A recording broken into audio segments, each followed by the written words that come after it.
Entonces, en esta asignatura, nosotros vamos a estudiar primero, en la primera parte, en la unidad uno, algunas características de la atmósfera, de lo que nos rodea, ¿no?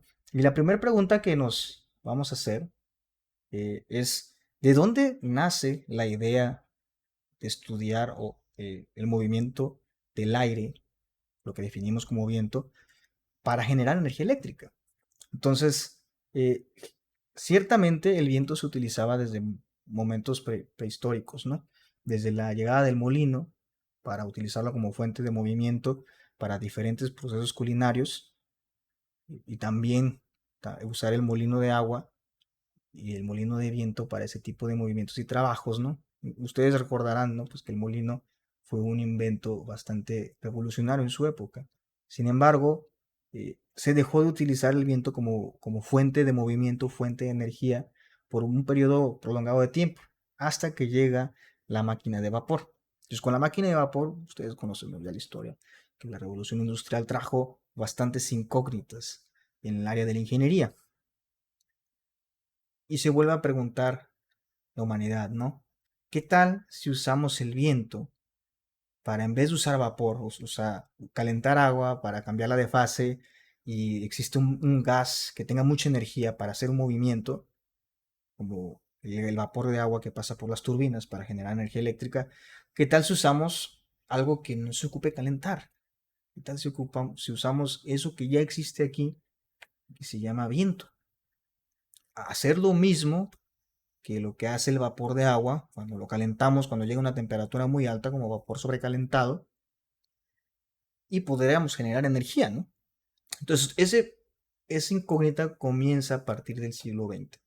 ¿Cómo poder usar viento para generar energía eléctrica? Pues viene una incógnita bastante significativa y un reto en ingeniería.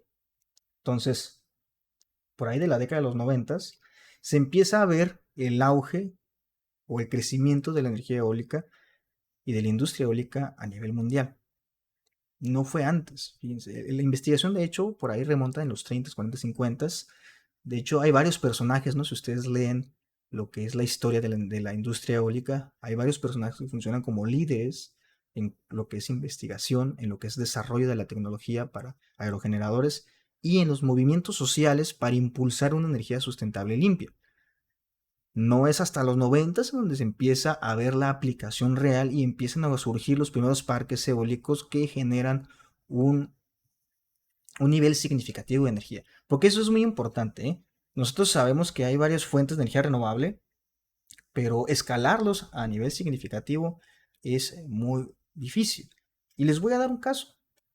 La energía del hidrógeno. La energía del hidrógeno se podría considerar como una fuente de energía renovable.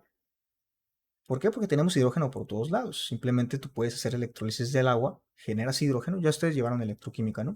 Entonces, creo que ya están familiarizados con, con ese aspecto, las celdas de hidrógeno.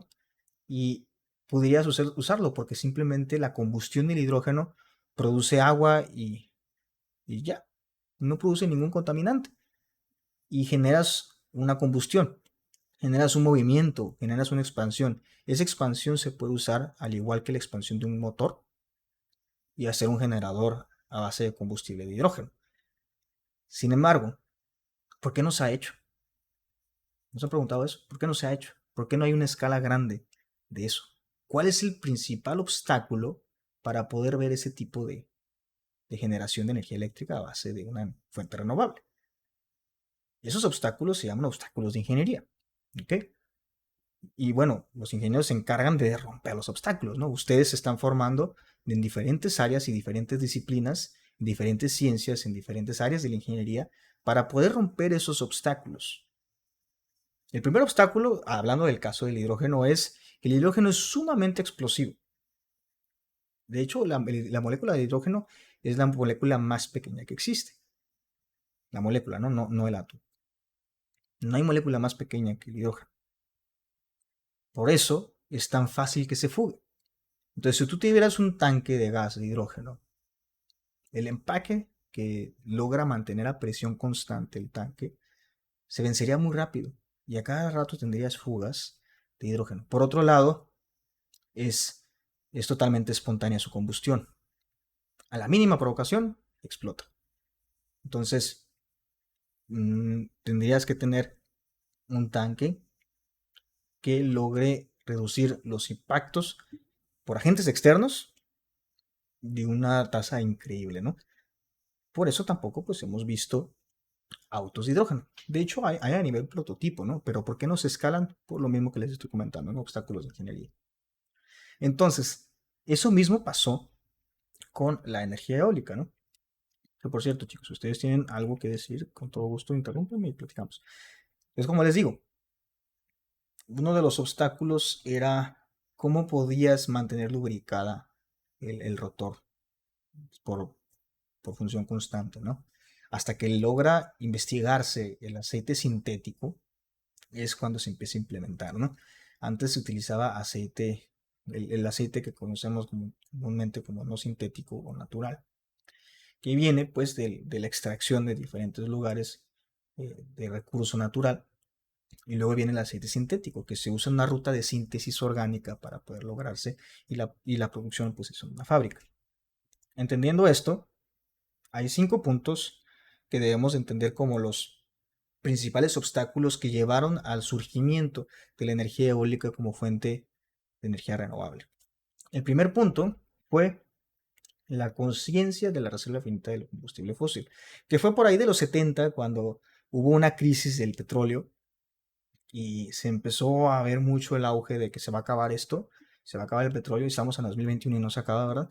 Pero estaba muy fuerte el movimiento en aquel entonces. Muchos dicen que era un movimiento más que económico, que fue político. A mí no me tocó vivir en esa época, ¿no? Pero la historia cuenta esos puntos de vista y empezaron a decir, necesitamos encontrar una fuente alterna para poder generar la energía que se consumen en las habitaciones, en la población. Porque la principal fuente de energía era a partir del combustible fósil, gas natural, aceite y carbón, con plantas de ciclo combinado, ¿no? Por otro lado, ya están viendo ustedes la asignatura esa de plantas de generación de energía, todavía no. No me acuerdo si la llevan en séptimo o en octavo. Cuando ven sistemas combinados de generación de energía. ¿Todavía no la ven? No me acuerdo cómo se llama.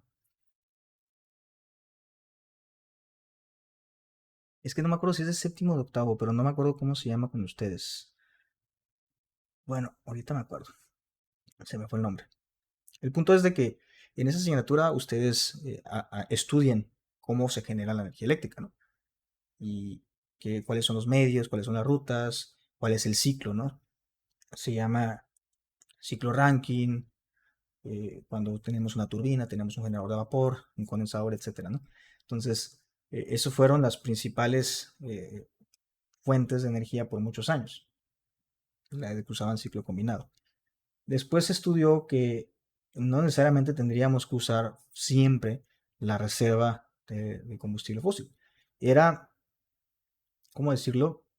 Era la ruta más fácil para generar energía por muchos años, ¿no? Y si algo logra avanzar a una civilización, y eso que quédenselo bien grabado, si algo logra hacer que la civilización avance en todos los aspectos, ¿no? Social, económico o tecnológico, es la solución de un conflicto grave. Si ustedes no tienen comida en un país y tienen que resolver el problema de que no tienen comida, eso va a llevar a que se invierta en investigación para resolver ese problema. Si no, me voy a morir de hambre. Entonces, en este caso, se invirtió muchísimo en investigación por parte de varias instituciones, tanto públicas como la iniciativa privada. Con públicas me refiero a instituciones gubernamentales, sobre todo en Estados Unidos y en algunos países de la Unión Europea, que son los que estén más avanzados en este tipo de energías renovables. Ahorita vamos a hablar de un ejemplo. Es la solución del problema energético. Y es un problema grave. Entonces, se investiga y se logran resolver los obstáculos de ingeniería. Uno de los, como le dije, había varios obstáculos. Tampoco teníamos mucha forma o estrategia para hacer la construcción hasta que se empiezan a inventar los diferentes cortadores de plasma. Empezamos a ver que ya se pueden hacer diferentes estructuras de acero de tamaños muy grandes. Entonces dices, ok, ya es factible. Ya podemos dimensionar un aerogenerador de un tamaño bastante grande. Y ya nos conviene, hablando de retorno de la inversión, ¿no? Se va a pagar solo. Entonces ahí estudiamos el potencial de energía del viento. El tercer aspecto es, como ya lo básicamente ya lo dije, ¿no? El aumento de la capacidad tecnológica. Empezamos a ver que la industria crece y ya podemos manufacturar las diferentes partes que anteriormente no podíamos manufacturar. La visión de utilizar el viento de una manera diferente. Esta visión, lo comenté hace rato, ¿no? Que vino a partir de algunos líderes que querían vencer el reto de que no se usaba el viento como una forma de energía, ¿no? Y ustedes lo pueden simplemente sentir. Si ustedes están un día en Mexicali o en la ciudad donde habiten, eh, con mucho viento, aquí en la ciudad hace mucho viento, sienten la energía que trae, ¿no? Te pega y te empuja. ¿Por qué no aprovechar eso? Desde tiempos remotos se aprovechó, ¿no? Y el último aspecto es la voluntad política para legislar. Este fue el último aspecto que se logró vencer. Porque no fue fácil romper la ideología política que se tenía en aquel entonces, y todavía, por cierto, ahorita vamos a hablar de eso, de lograr generar energía a partir de una industria diferente a la que ya se está haciendo. En aquel entonces, pues era la industria del combustible fósil, ¿no? Y actualmente también es la industria del combustible fósil. Eh, Realmente la ciudadanía, pues, toma poca parte en la resolución de este tipo de problemas y no se considera mucho su opinión, al menos que ustedes logren trabajar, que es lo que se busca, en este tipo de áreas, ¿no? Donde ustedes realmente pueden hacer un cambio. Pues imagínense que trabajen en una institución que logre implementar parques eólicos o trabajen en gobierno, en el área donde se hacen en la Secretaría de Energía, por ejemplo, y les toque legislar, ¿no? Entonces, ese punto y esa voluntad que ocurrió para cambiar un poco de vista el origen de nuestra energía fue lo que dio hincapié para la entrada, ¿no? Los primeros parques eólicos, como les dije, y la mayor investigación se hizo en Estados Unidos, pero no es el país con mayor producción de energía eólica. Sí, de hecho, en sus principales fuentes de energía no está como mayoritaria la energía renovable. ¿Por qué existe el viento? Es lo primero que debemos de pensar. ¿Alguien quiere contestarme por qué existe el viento? Ok, esa es la respuesta más fácil. Ahora, imagínense que no me puede contestar eso. ¿Qué me diría? Hay algo más atrás de eso. O sea, ¿por qué existe esa diferencia de presión-temperatura? Hay una respuesta, ¿no? De, ok, ese es un factor, la rotación de la Tierra es un factor del viento, pero hay un factor principal que involucra el 99% del movimiento. Y ustedes lo conocen, diario lo ven, diario sufren aquí en Mexicali por él. El sol, eso, por eso sufrimos todos aquí, ¿verdad? El sol. De hecho, la realidad es de que la única energía que existe básicamente es la energía del sol, ¿no? Por la energía del sol todas las energías existen.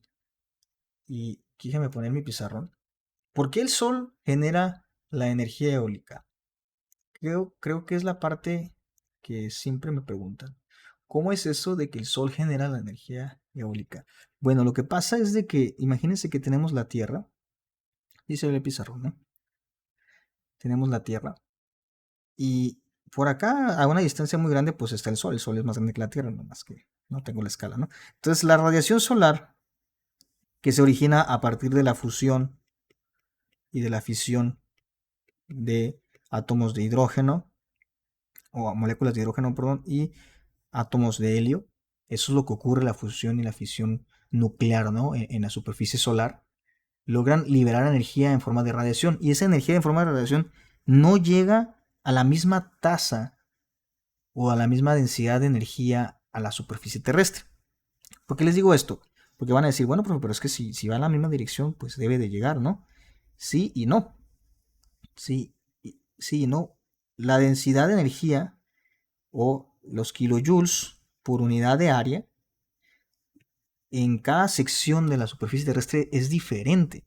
Porque ustedes, pues yo dibujé muy feo la Tierra, ¿verdad? Pero ustedes saben que la Tierra es algo así, está como chatita, ¿sí? Entonces, en esta parte es donde mayor incidencia de radiación solar hay. Por eso tenemos clima tropical en toda esta superficie terrestre, en toda esta. Y por eso en las partes que conocemos como polos, los polos, tenemos temperaturas extremas, pero extremas hacia abajo, ¿no? A la baja. Tenemos hielo. Es porque en la sección en donde nosotros tenemos una incidencia mayor de radiación solar, que es lo que conocemos como la línea ecuatoriana de arriba y para abajo, la superficie se calienta a una velocidad mayor y este calentamiento provoca que exista un movimiento del viento hacia la dirección de los polos. ¿Ok? Por lo tanto, el viento lo que va a querer hacer sería irse hacia arriba y el movimiento de los o el aire de los polos buscaría irse hacia abajo. ¿Sí lo ven? Es una rotación. Se le conoce como la rotación de los vientos.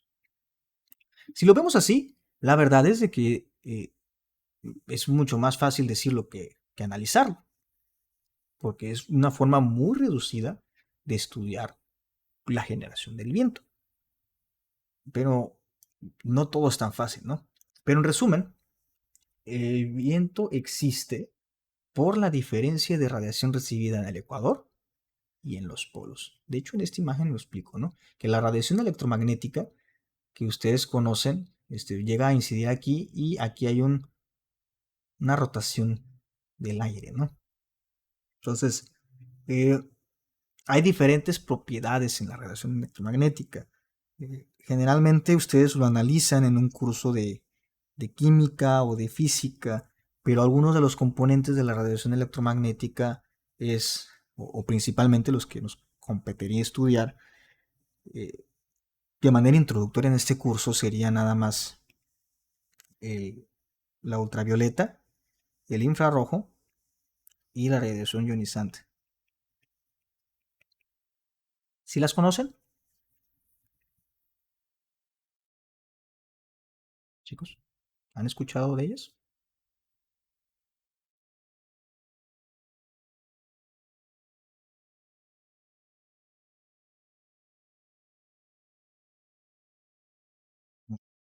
Ok, radiación ionizante se le conoce a un grupo de radiación que sería los rayos alfa, los rayos beta y los rayos gamma.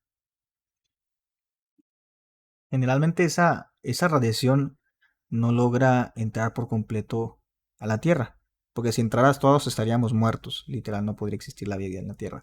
Pero hay ciertas partes de la atmósfera que nos compete estudiar en la primera unidad que involucran el estudio de cómo existe la radiación ionizante en esas capas de la atmósfera.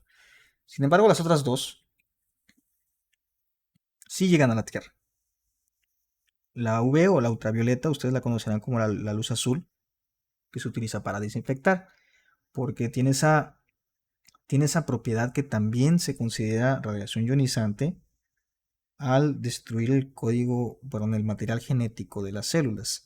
Y la IR es la componente de la radiación electromagnética que calienta. ¿Ok? Entonces, la demás, esas son tres partes de la radiación electromagnética. Hay otra sección de la radiación electromagnética que se le conoce como la parte visible. La parte visible son los colores, chicos. Es todo lo que sus ojos pueden ver. Es la parte de la radiación que no hace daño. ¿Ok? Y pues también está el radio, la radiación radio, en forma de radio. Están las microondas. etcétera. Pero lo que nos interesa estudiar en el efecto del viento sería principalmente estas dos, la UV y la radiación de infrarrojo. Como les dije, la radiación de infrarrojo logra estudiar el efecto del calentamiento en las corrientes ventosas. De modo que cuando nosotros tenemos una época en donde hay mayor incidencia de radiación en forma de IR, estaríamos apreciando que los vientos son más bruscos o más turbulentos.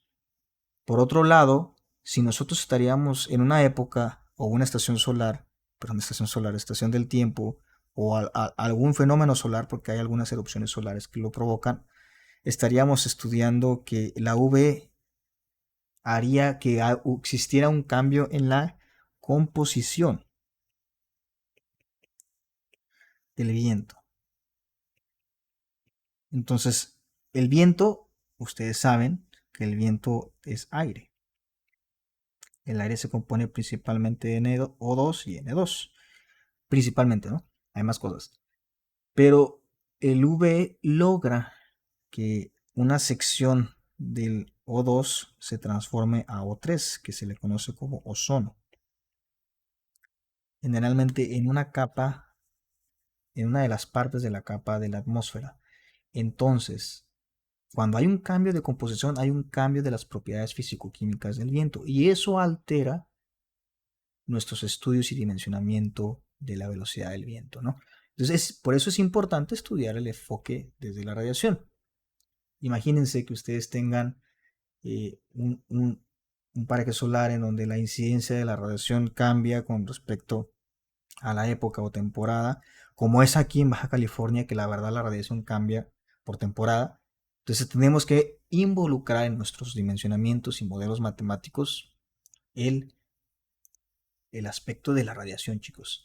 Porque si lo ignoramos, mínimo aquí en la región, la verdad es que como yo no habito en Dinamarca, pues no sé si ellos consideran en el modelo la radiación. Yo digo que sí, porque es imposible no considerar el efecto energético, ¿no?, de la radiación. Aquí sí tendríamos que involucrar el parámetro, ¿no?, de ese aspecto. Entonces vamos a estudiar un poquito la física del viento. Ciertamente el viento, como les dije ahorita, es aire atmosférico en movimiento. Ya sabemos por qué existe ese movimiento, por la incidencia de la radiación solar en nuestra Tierra. Y ya habíamos dicho que la principal fuente de energía, o sea, todas las energías vienen a partir del Sol.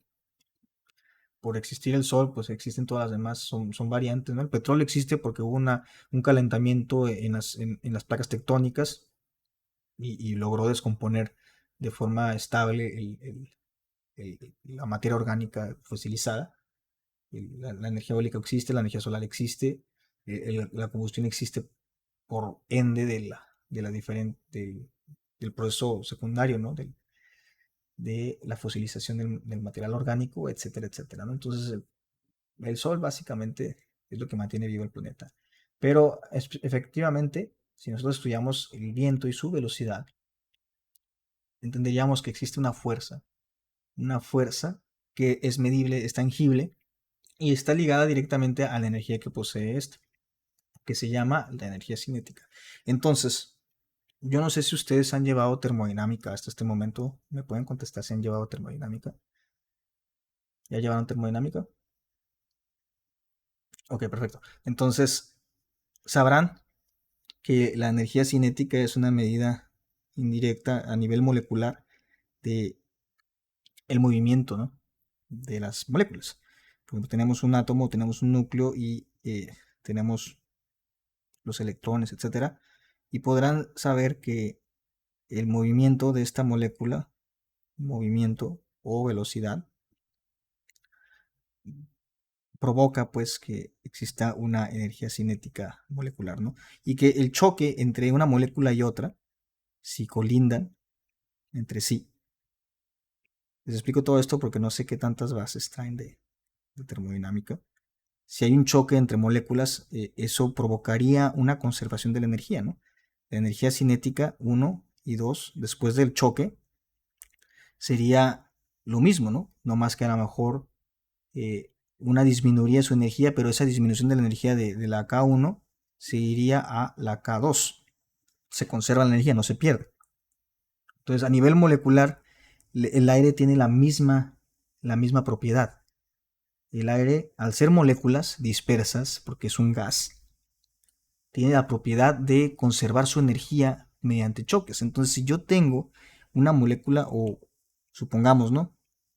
Una nube de gas, en este caso de aire, que tiene una energía cinética 1 y colinda con un objeto rígido que su espacio no puede mover, no se puede mover por la energía cinética, por la fuerza que se ejerce. En otras palabras, la fuerza que se ocasiona a partir de la energía cinética que se tiene en un área definida que llamaríamos área, se ejercería una presión sobre la superficie, ¿no? Y se deformaría si esta presión o la fuerza de resistencia del material fuera mayor a la presión que está ejerciendo el aire. Entonces lo que provocaría pues es que se haga así el aire y quizás se vaya hacia esta dirección, ¿no?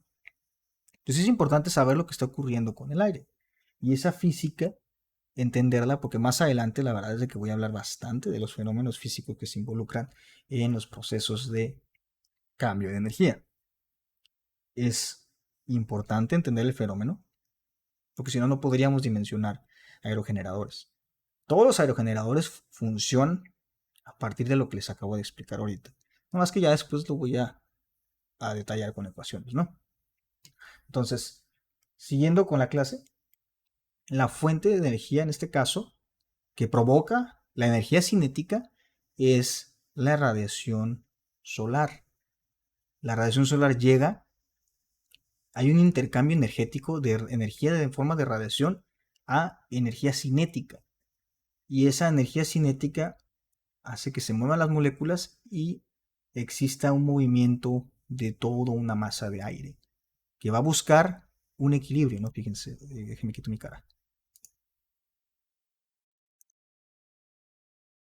Al calentar de forma desigual la superficie terrestre va a provocar una convección. Para los que ya llevaron termo, ¿saben qué es una convección?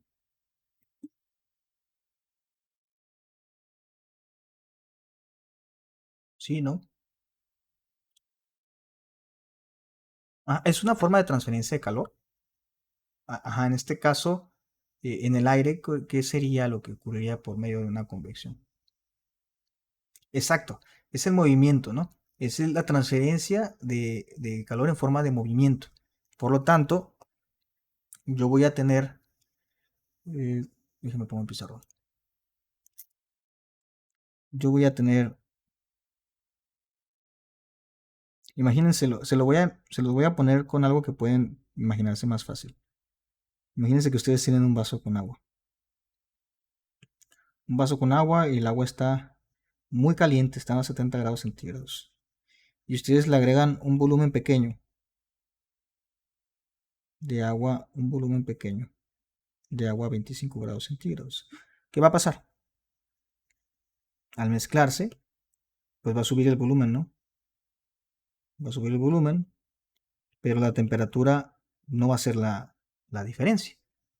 Va a llegar a un punto que se le conoce como equilibrio térmico,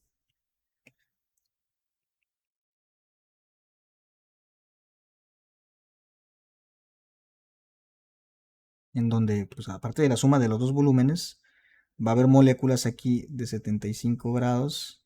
Sí, dije 75 grados, ¿no? No 70 grados, dije. Y por acá va a haber unas moléculas azules al principio, ¿no? De 25 grados. Pero como esta tiene mucho más energía cinética, va a haber un movimiento hacia las de 25 grados, a tal grado de que va a empezar a colindar con las moléculas de 25 grados y va a haber una transferencia de energía cinética, a tal grado de que este va a aumentar su temperatura. Acuérdense que la temperatura es una función de la energía interna.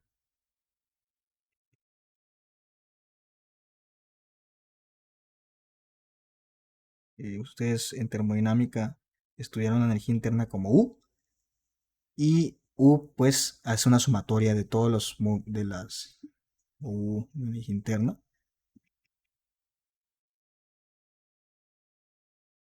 Por eso es importante que vean termo antes de ver esta materia. Energía interna, y la energía interna es la suma de todas las energías rotacional, vibracional y traslacional de la molécula. En otras palabras, energía cinética. Entonces, cuando hay choques, cuando hay movimiento, la temperatura aumenta. Y va a llegar a un punto donde la transferencia de energía sea suficiente, porque ya van a tener la misma velocidad. La molécula de 70 y la molécula de 25. Velocidad 1 y velocidad 2 van a ser iguales. Y a eso se le conoce como equilibrio térmico. ¿Ok? Eso es solo un vaso de agua. Ahora imagínenselo. Vaso de agua. Voy a poner aquí en rojo. Vaso de agua. Perdón que escriba rápido ahora, pero se me está acabando la hora. Ahora imagínenselo en el viento. Realmente imaginárselo en el viento es un poco más difícil porque tienen un planeta como su vaso, como el recipiente. ¿Ok? Y o pueden verlo como viento vertical.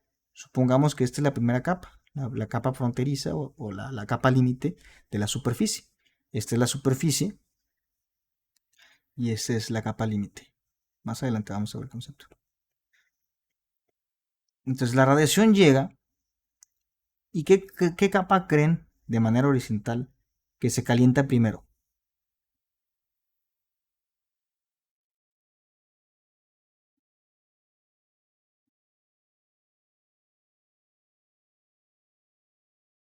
Ok, su compañero dice que la de arriba.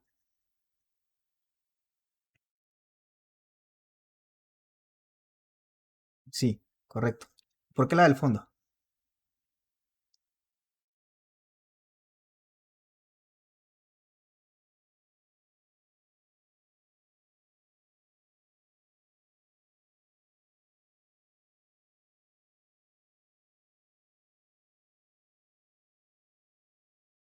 Ok,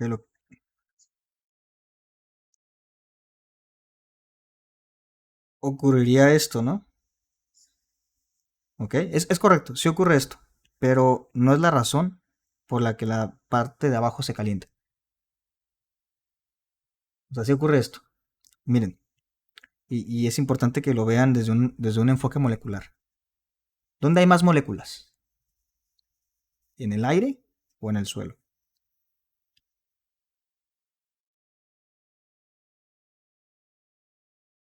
Seguros, en el suelo. Así es. Entonces, la energía por unidad de área, energía por unidad de área, en el suelo es mucho mayor que lo que puede chocar en el trayecto de la energía con las moléculas del aire. Recuerden, un gas tiene densidad baja, ¿ok? ¿Sí están de acuerdo con eso?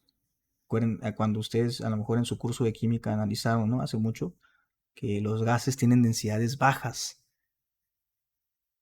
Por eso los sólidos tienen densidad alta. Y una de las propiedades de los sólidos es que son excelentes conductores de calor y de electricidad, como los metales.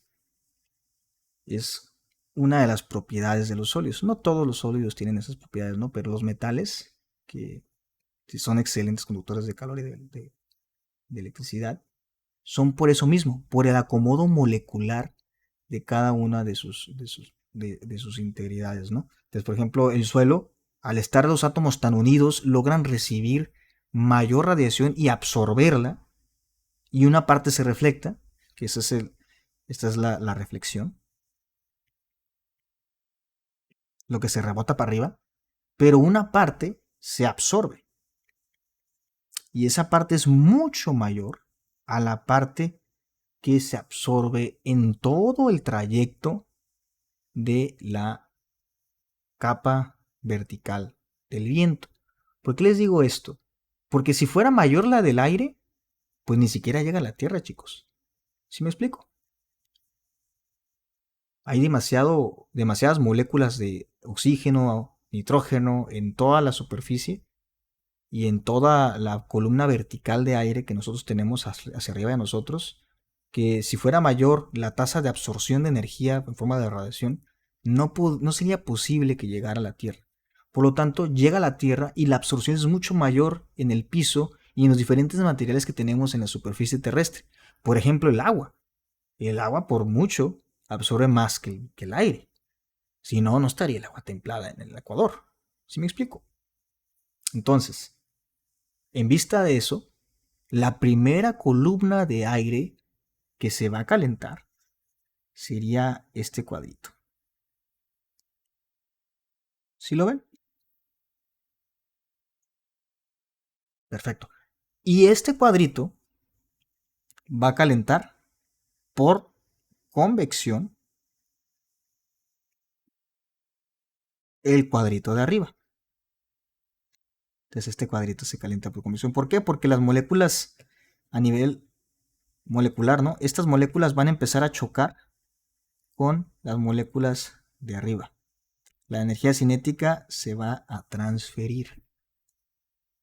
De modo que estaríamos observando cómo en un perfil vertical la capa más caliente está más cerca de la Tierra y la capa más fría está más lejos de la Tierra. Por eso el espacio pues es frío, porque no hay nada, ¿no? Está a menos 150, 140 grados centígrados.